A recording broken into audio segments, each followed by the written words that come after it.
Bueno, en primer lugar...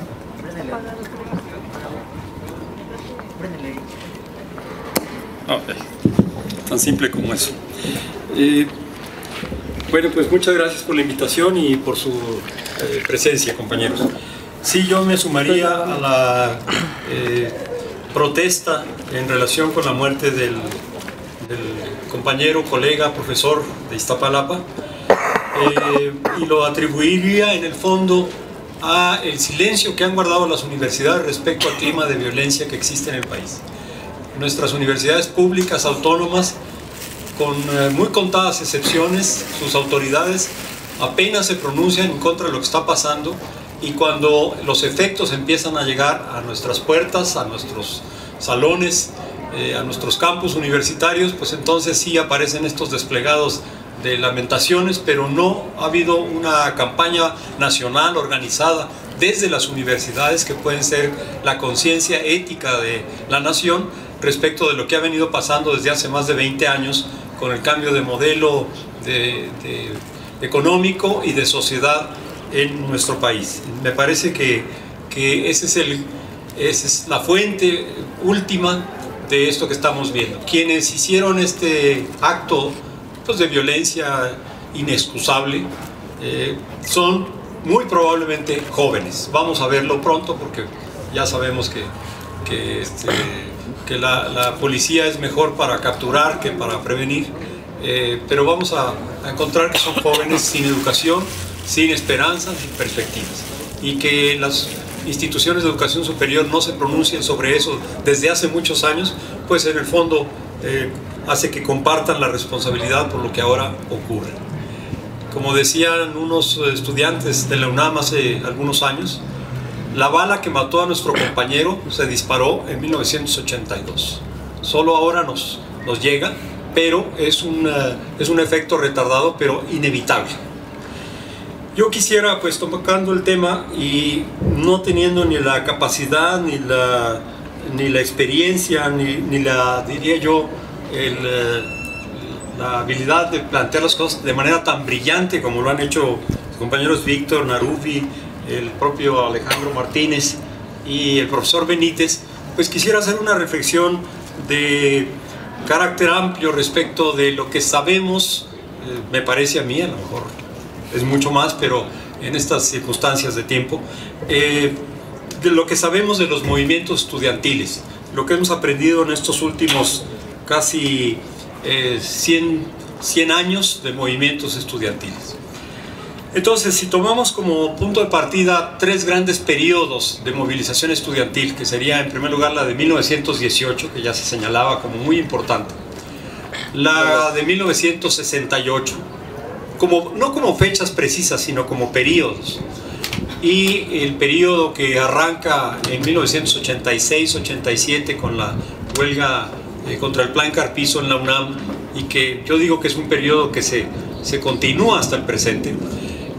Podemos encontrar, según yo, algunos rasgos generales. Yo identifico 4 con cada uno de ellos con un matiz o una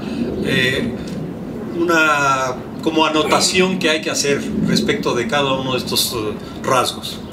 En primer lugar, me parece que si vemos en retrospectiva podemos ver que los movimientos estudiantiles han tenido la capacidad de anticipar o acompañar grandes periodos de lucha social.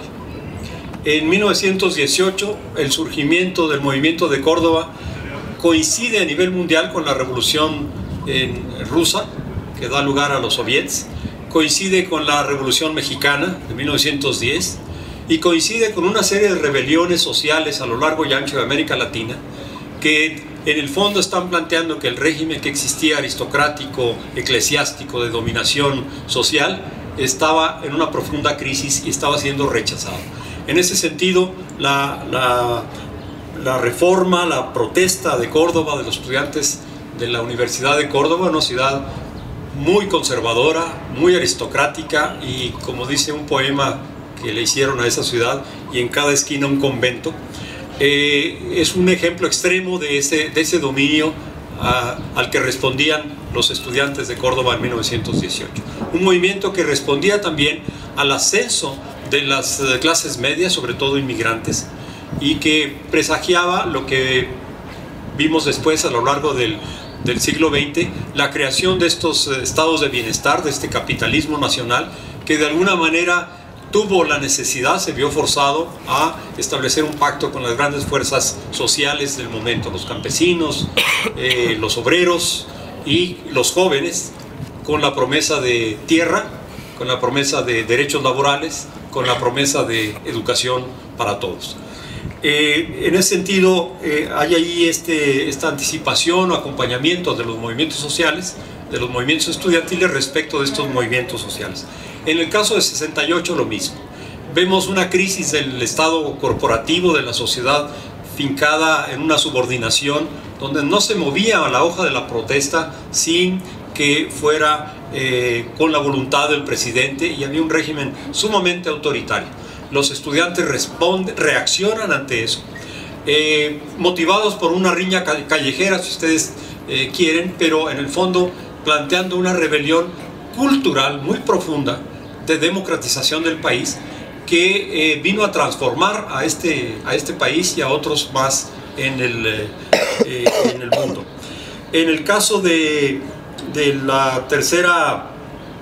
tercer periodo, claramente los movimientos estudiantiles anticipan y acompañan las rebeliones zapatistas. Los movimientos estudiantiles se dan en protesta a la llegada del neoliberalismo, de esta profunda transformación de lo que es la economía y la idea misma de Estado, que no es un Estado ya construido sobre acuerdos con las grandes mayorías, sino con los organismos internacionales, con los sectores privilegiados a nivel nacional. Y como una especie como de matiz o cuestión que habría que tener en cuenta es que son periodos de explosión que no dejan estructura. Ya aquí se ha mencionado y podemos ver, sobre todo en el caso de México, porque en el caso de otros países latinoamericanos, el caso de Chile, el caso de Uruguay, el caso de Argentina, el caso de Brasil, sí hay estructuras de movimientos estudiantiles que se convierten en organizaciones permanentes. Un segundo rasgo o un segundo elemento para el análisis de estos movimientos es que han tenido una capacidad de transformar profundamente a la universidad y de contribuir a profundos cambios también en la sociedad. Lo que hoy vemos como la Universidad Mexicana es en el fondo una creación de 1918. La idea simple, sencilla, que nos parece muy normal, de que los estudiantes participen en consejos de discusión abiertos, amplios y con un carácter supuestamente representativo, es algo que nació a partir del movimiento de Córdoba de 1918. No existía anteriormente y sigue siendo una característica latinoamericana muy importante, que no se da en otros países, sobre todo no se da en Estados Unidos. El hecho del planteamiento de la libertad de cátedra es muy importante también. El planteamiento de que la ciencia debe ser parte fundamental de la vida universitaria es algo que viene también de Córdoba, porque las universidades eran meros enseñaderos, es decir, una mera repetición que cumplía el profesor de textos antiguos. La idea de que la universidad debe ser un espacio abierto, y eso implica la gratuidad, eso implica la libertad de acceso a las aulas universitarias. La idea de que la universidad tiene una responsabilidad social muy importante. Todas estas son contribuciones que permanecen todavía, por lo menos en la letra de las leyes orgánicas, y como horizonte de utopía. Es decir, a la hora que pensamos, todavía en el año 2000, casi un siglo después de la lucha de 1918, en cómo debe ser la universidad, se habla de que sea autónoma, de que sea gratuita, de libre acceso, de que tenga una responsabilidad social.